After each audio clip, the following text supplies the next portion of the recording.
Now to Russia, where in a rare show of defiance, tens of thousands of people took to the streets across the nation to protest against Prime Minister Vladimir Putin and a legacy of corruption. Some voters mobilized in favor of Putin, who is seeking an unprecedented third term as president next month. Elizabeth Palmer is in Moscow tonight with more on the protests.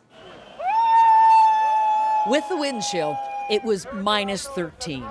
As determined opposition groups started their march through central Moscow to the main rally.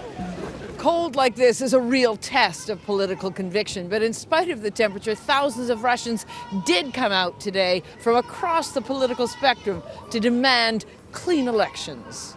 Young liberals joined forces with old communists and even extreme right-wing nationalists, all of them united in their opposition to Russia's leader, Vladimir Putin. Corruption, bribes, injustice, says Dmitry. This outrage can't continue.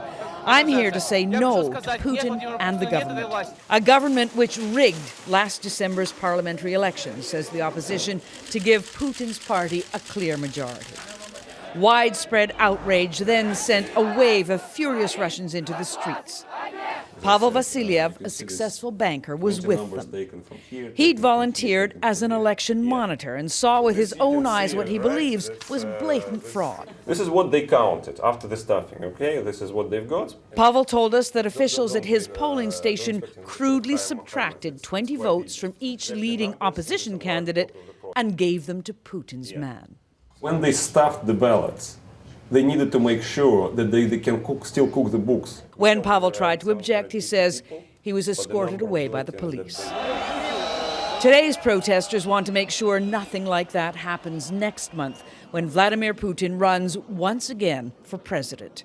They accept that he will probably win, but hope that a clean election will reveal cracks in his support and hasten democratic reforms.